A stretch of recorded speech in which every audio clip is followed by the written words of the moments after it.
Are needed. I offer a number of modifications as well as a couple of challenges to give you a variety of things to work on during this program. And that's how you will get the most out of this workout. So please listen to your body. If something doesn't feel right, you can always take a break and then hop back in. So we're going to get started. That way we can get the most out of this class. Back onto our mat. So I'm going to take my roller with me and lie it down perpendicular across the mat and rest my feet down on the opposite side. And then I'm just going to lie down on my back here, finding a comfortable resting position. And we're actually going to start class with the roller under your sacrum. And so your sacrum is a big bone between your tailbone and your low back. And so it's a flat bone on the back of your pelvis. You're going to lift your hips on up and place the roller right underneath. And you can kind of readjust based on where it feels best for your body. And that might be different than mine. So find a position where it feels relatively comfortable, like your back can relax. We're just going to start here, allowing our spine to decompress. So just by sitting or standing over the course of the day, because of gravity, we get compression through the top of our head that creates axial compression for our spine. By doing this very gentle inversion, lifting your hips above your heart, you get a little decompression of the spine. So we're going to add on to that a little bit here with our breathing. And I want you to imagine, in this case, your lungs kind of like a balloon. So you're inhaling to inflate and expand your lungs sideways. You're exhaling to feel that air leave your lungs or leave that imaginary balloon. Inhale to open up and expand, and exhale to let it go. We'll try a few more breaths like this. And I always like to focus in on breathing as the primary thing to look at with back pain, because our diaphragm affects how our abdominals are able to move, and our abdominals are what supports our spine. So we'll try one more breath here, and then let it go. From here, you're going to take your hands and hold the roller, and that's just to give yourself a little bit of stability, and then lift one leg up in the air and the other leg up in the air to meet it. Now you can keep your legs bent here, but if you have been sitting for a lot of the day, it can feel good to stretch your legs up to the ceiling. So we also tend to get a little bit of blood pooling down in our legs if we've been sitting with our legs in a dependent position for a while. You can simply point and flex your ankles here a little bit, maybe even bend and stretch your knees in this position. And just having your feet elevated should help to return some of that blood to our heart. It can also give us a nice little stretch to the back of our legs, which can sometimes be painful, especially if you have sciatica symptoms. But when we stretch in this manner, where our hips are lifted and our spine is decompressed, it often takes away that sensitivity. So maybe just pedaling your legs out, whatever feels good for you. You can always come back to that bent knee position if that feels good. Or even try bringing the feet in a little bit closer towards your chest. Good. We'll give that one more nice big stretch here. And then go ahead and draw your left knee in towards your chest, now holding that knee with both hands, and lower your right leg all the way down to the floor if you can. And it may not actually get to the floor, but that's going to open up the front of your right hip, stretching into your right hip flexor.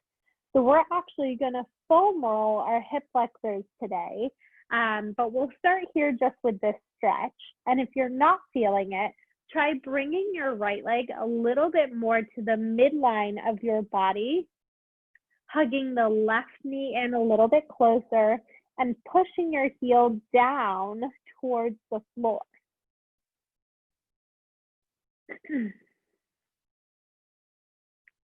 And just hold and breathe. Again, use the shape of the roller to really feel the openness of the front of your hip.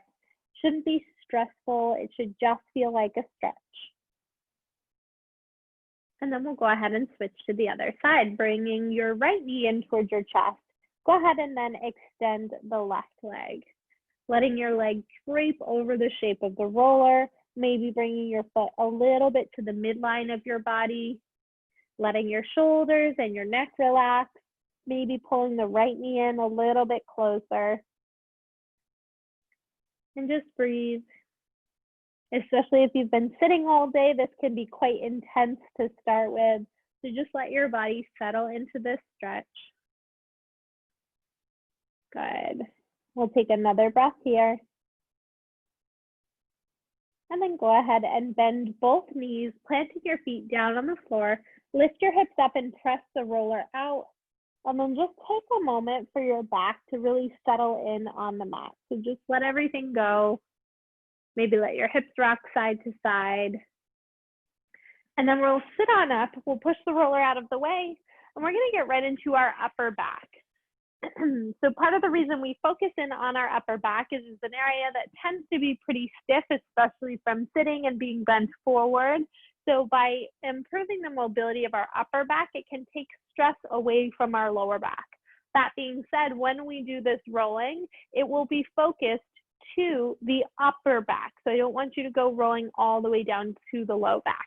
So what it'll look like is bringing the roller between your shoulder blades, bending your knees, holding your head in your hands. If you have a hoodie on or you have long hair, get it out of the way because you can roll over it and it does not feel good. And then you're going to pick your hips up and roll from the very base of your neck down to just below your shoulder blades. And you're just rolling back and forth. And the first part here can also be quite intense if this is the first time you've done it, but it's just to assess where you're feeling tightness in your back. You can stop and bring your hips down if you need a break. Make sure that your head is heavy in your hands, so you're not letting your head straight back or your chin point up to the ceiling. One guide I like to use is making sure that I can still see the top of my knees. So if I keep my eyes on the top of my knees, I can make sure that my spine and specifically my neck stays in a good position. And then once I have found one of those tight zones, I'm going to put my bottom down and drape my spine over the shape of the roller. Now, keep in mind that I have a pretty flexible upper back, so it may not be a big stretch. It might just be a couple of inches. Maybe you can go a little bit farther, but remember that it's your upper back that we're trying to target. So you're not letting your chin hang back, and you're also not letting the rib cage flare up to the ceiling. So you want to think of pressing the ribs down while draping the spine over. So almost like letting your sternum or your chest bone melt over the top of the roller. You can then roll, readjust, and try that same thing on another spot. And you can do this in a movement-based way where you kind of do like a mini crunch, draping over and then lifting up. You can also just choose to hold this and try and breathe in that position. And remember that our thoracic spine, our mid-back, is connected to our rib cage. So by breathing and taking deep breaths here, you can get a better stretch. We're going to add a couple of dimensions in as we get back into our rolling, and that's side bending. So you're tipping your right elbow towards your right hip and rolling out your back. And that opens the left side body. You can also do the same thing, tipping your left elbow towards your left hip, opening up your right side body. And just compare the two sides. The best way you can get a personalized workout out of this is by noticing where does your body need a little bit more attention. And it's okay to work asymmetrically here to actually help make your body a little bit more symmetrical. So you might find that you need to spend a lot more time on the left, but the right feels pretty good, or vice versa. The other thing we can add in here is rotation. So that's tipping one shoulder up towards the ceiling, one shoulder down towards the floor. That's going to help us get into our lat muscles, or the sides of our rib cage. And those muscles are a shoulder muscle formally, but they also attach to our low back. So keeping flexibility through that side body can be tricky, but very beneficial to maintaining flexibility for our spine. And again, check both sides here. I know for me, my right side is always a little bit tighter in this direction. And it can be helpful for me to spend a little bit more time there. Good. Okay, so come all the way on up. You're gonna sit up and then we'll flip on over for just a moment. We just did a lot of mobility work for the upper back. We're gonna add in a little bit of stability work to the muscles that then support our upper back extension. So what that will look like is lying down on your stomach, placing your hands on the roller. Now, if you have shoulder sensitivity, you're gonna place your hands on the roller with bent elbows. If you do not, you can stretch your arms out straight. And imagine your body here like a dart. Your feet are resting down on the floor, but your head is growing longer through the top of your head. From here, I'm gonna start by pushing down into the roller and then lifting my chest up tall and rolling back down. I take my shoulders down out of my ears, push into the roller, lift up and lower back down. So you're lifting only as high as you can go, keeping your feet down and maintaining pressure into the roll the whole time. Now you can also, like I said, do this with bent elbows, and it's just a slightly smaller range of motion, but it can be a little bit easier on the shoulder if that feels good for you here. Good. 3 more like that. And 2. And 1 more time, lower all the way down. We'll take a moment and do 1 more stretch here by bending our knees this time, sitting our hips back, keeping our hands on the roller and letting our head drop down between our shoulders. So like a child's pose with a little elevation of our arms. Now, if your knees are uncomfortable, you can do the same thing without as much bending your knee by just lifting your hips up and draping your heart forward towards the mat. Good. And then we'll come all the way on up. So we're set up now to get into our hip flexors. And our hip flexors, we stretched them already, but we're gonna start foam rolling. And it can be a little tricky to get to that zone. So our hip flexor goes across the front of our hip. And if you can feel the bony part of the side of your hip, so kind of right the crest of your hip bone or your pelvis, the hip flexor comes inside, but even up a little bit higher than that. So for most of us, that feels like it's in our stomach. So we're gonna do a little bit of rolling through that zone. And I recommend that you do one side and then the other because it can be very difficult with the bones of your hips to get deep enough to do both sides at the same time. So what that will look like, we're gonna try our left side first. So I'm gonna place my left forearm down on the mat and then line up kind of that right up across the front of my hip on my left side down on the roller. Now I am bending my right knee so that I can use that as support because I'm twisting my body to the left. Okay, so then I can start to roll, and you wanna roll, like I said, it's kind of, it feels like it's up into your stomach, but because you're twisted to the side, it will help you to get more muscle than your stomach itself. But if you've recently had a meal, you may want to wait a little bit to try this one. And then you can come down and actually roll right onto your thigh. So that hip flexor muscle comes down to the femur bone. So you can kind of roll along that whole length of your pelvis. You may notice certain points feel much tighter than others. You can also, challenge yourself with how much body weight you're putting into your right knee. So the more weight you put on your right leg that's resting down, the less that's going into your hip flexor. But just notice it. I know there are a lot of hip bones in this area that can be a little bit uncomfortable. So try and work through that to your tolerance, but stay around the areas that feel a little bit more muscular. And just be gentle. You can also pause You can continue to roll in and out. Try thinking about your shoulder and your neck posture here as well. So we are working for our low back, but we don't want to give ourselves shoulder and neck pain. So keep your shoulders down out of your ears, keep your head lifted. Good. And then we'll come on up and we're going to set up to try the second side, which is our right side. So it'll look similar. I'm going to lower my right forearm down onto the mat, drape the front of my hip over the roller, and then bend my left knee out to the side. And I may just pause here for a moment. You can sort of play around with how rotated you are, whether you rotate more towards the wall or you rotate down towards the floor and even bring your left forearm down. And again, you're rolling up past that bony part of the top crest of your hip and then all the way down onto your thigh bone. So it's a fairly long muscle, and you may feel that a certain zone is tighter than the other, and that's fine, but make sure that you at least explore each part just so that you can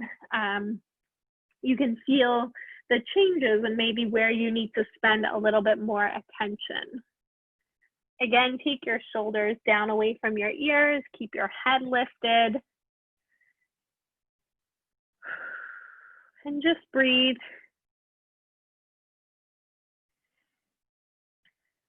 Awesome, guys. And then very carefully press yourself on up and take a rest. Great. Okay, so I did not even mention this before we started, but our hip flexors, they do actually attach to our lumbar spine. So that's why we like to pay attention to them and how they move. Now we're going to look at their antagonist muscles, which are the muscles that oppose the hip flexors, our glutes. And so before we get started, I'd like everyone to find, again, that crest of your hip. So the very top bony part of your hip and your pelvis, and then walk your hands to your back and go down an inch or so. And you'll feel there's a very thin muscle that goes across that bony part of your pelvis. It's called your glute medius. And your glute medius is one that sometimes we miss when we're foam rolling, but it's very important with back pain because it balances our pelvis when we walk. It's what keeps us from walking like we're tipping side to side. And I know you've probably seen people walk like that from time to time, and that's often weakness from this muscle. So what we'll do is let's start with our left hip by sitting down on top of the roller. And I'm gonna place my left hand on the roller, on the floor rather, behind me, and then start to roll with my body tipped to the left. So right now I'm kind of on the meaty part of my glute, the glute maximus. If I roll a little bit closer towards my back, I will get into the glute med muscle. And you want to be sensitive. You don't really want to roll right into your low back, but you can kind of feel that that thin sheath of muscle as you get closer to the top of your pelvis. You can also tip a little bit more to the left to get some of those lateral hip muscles. But the only thing to note is that on the side of your hip, you have that big bone that you may feel, that's called your greater trochanter. There is a bursa right on top of that, and that does not like to be rolled over. You will know if you go over it, it's very uncomfortable. So I would not spend too much time all the way on the side of your hip. So very gently through the back of your hip to the top. I've had a lot of questions in the past couple weeks about foam rolling for IT band. I actually do not recommend that you roll the IT band itself, but you instead roll these glute muscles. These are the muscles that then attach to the IT band. And the IT band itself is a ligamentous structure. It is not really deformed by the foam rolling, but the muscle is. So you can make an effect by foam rolling just on these spots. Awesome. All right, guys, so let's try the same thing on the right side. So I'm going to tip to the right, place my right hand on the floor. I'm tipping my body weight to the right, and then gently rolling in and out over the glute, and maybe even getting up a little bit higher onto the pelvis on the glute med. Now, if you wanted to put more body weight into one side, I could cross my left ankle on top of my right thigh, and that will put more body weight into the right side. For me, that's too much pressure. I prefer to just work with both legs down, but feel free to play around with that. That also has to do with the density of your roller. So mine is a higher density. If you have a softer density roller, you may want to put a little bit more body weight into that moving leg. And again, you can rotate, kind of bias yourself up to the ceiling, or maybe really getting into the side hip muscles, rotating over towards the right. Just being sensitive again for that big bone on the side of your hip, which is the greater trochanter muscle, bone rather, and that has the bursa that's very sensitive to rolling over it. Good. Okay.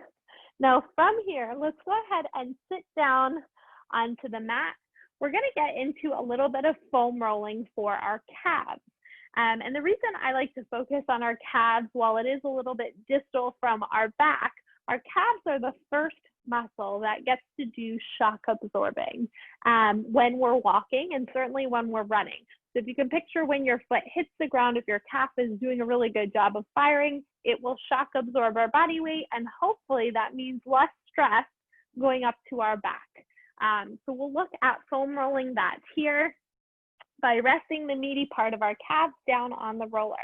Hands are going to come about 6 inches behind your bottom. If you have a lot of wrist sensitivity, you can do this on your forearms. I will show you that in just a moment. But what it looks like is lifting your hips up. You're going to pull the roller towards you to bring it down towards your ankles, and then press it away to bring it up by your knees. So you're gently rolling back and forth, feeling the length of your calf. If you're down on your forearms, it's a little bit harder for your shoulders, but you can definitely do this if that feels better for you. Now, if this is something that you want to practice by putting more body weight in, you can cross one ankle on top of the other. Okay, that again for me, I'm sensitive to these things. I like to keep both legs down, but you can certainly give that a try, putting both on top of one another. And maybe you feel more tightness down low by your Achilles, by your ankle. Maybe it's more for you up higher towards the knee. You can also play around with rotation here. So you're rotating both thighs in and out to get the inside and then the outside of your calf muscle. And just notice the differences from side to side. Notice where those spots of tension are for you. I had a good question in this class earlier. Is it okay to keep your knees bent here? Absolutely. And what I would recommend is that if you are getting sciatica symptoms here, which is possible, not commonly, but it's possible, bend your knees. So keeping a soft bend in your knees, you can still do all the same rolling, but take the pressure off of that sciatic nerve. Excellent.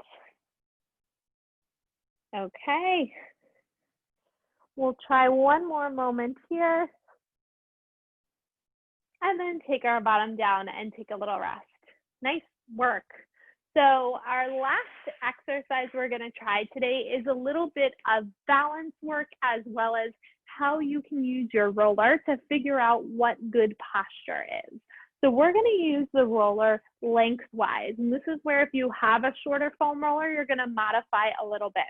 So the goal is to lie your spine right along the length of the roller. If your roller is shorter, put it at least behind your head and your shoulder blades. So try and get the top half of your spine. What it'll look like is sitting down on the roller, draping my spine down, letting my head rest. Good. And just taking a moment to settle in. So first of all, if your roller is short, you're gonna have to lift your hips up with your feet or put something under your hips, maybe like a pillow here. But once you're on the roller, you should be able to feel the back of your head, the back of your rib cage and your tailbone. You don't have to smush your low back down into the roller. This flatness of your roller should just help you to line up where you know your head is right on top of your shoulders and your shoulders are right on top of your hips. So your most stacked alignment. And I think a lot of times, the first time we get on here, it can feel like, wow, I probably never stand like this, but it is good feedback. You could imagine it as though you are standing up against a wall. So we're going to challenge our balance in this position by taking our fingertips down to the floor and just the tips of our fingers. So our arms are not resting down, just like little tents with your hands, and try lifting one leg at a time. Okay, so right away, you might notice that one side is much harder to lift than the other. You feel yourself wobbling back and forth on the roller. So go slow. This doesn't have to be fast, but this really is this alternating pattern of movement. This is what walking looks like. And so you may start to notice how much movement happens in your back with something simple like walking. And see if you can start to press the back of your ribs down to give you better stability. Now, if you've been practicing and you want to try bringing both legs up, go ahead and give that a try here. And if this feels comfortable, you can also start to lower one leg away from your body at a time. And you don't have to get to the floor. You're only letting your leg drop away as far as you can without letting yourself roll off the roller for one, but letting your rib cage leave the back of the roller. So use the feedback of the roller behind you to stay in that neutral spine position. Good. We'll try 3 more like this. And 2. Last time. Good. Place both feet down and then gently roll to the side. Rest yourself on up to a seated position. Whew. And you can take a little rest. Okay. So that concludes our movement part of the class. I'd love to answer any questions that you guys have about today's program. One thing that I hope you take from this class is that we actually really didn't do a lot that's specific to the low back. And the reason is that our low back already moves for most people pretty well. Even though it might feel tight, in general, the low back is often hypermobile, meaning the joints themselves move, if anything, too much. And they become hypermobile when other parts of our body, like our hips or our upper back, are stiff. And so by improving those 2 areas that surround our back, we take the pressure away from those joints. And that will allow them hopefully to feel a little bit better. So let me get a little bit closer so I can read any questions that come up. And if you guys have a moment to stick around to leave feedback about this program, I would really appreciate that. So I have a question here about SI joint pain. So what can be done about that? SI joint pain can be complex, but generally speaking, the SI joint responds really well to stability work, and that means core work. And so not core work like doing crunches, more core work where your spine stays still. So if you could imagine the difference between how your abs work when you do a plank versus how your abs work when you do a crunch. In a crunch, your abs are moving. In a plank, your abs are still, hopefully. So SI joint pain generally does well when you do stability work because truly the SI joint should not move. Sometimes it does move, especially postpartum for women. There is some more laxity in the ligaments around the joint space. Any other questions that I can answer for you guys? Because we are this nice small group, feel free to unmute yourself if you would like. And no problem if you have to go. I know we're right at the end of our time. But thank you guys for joining.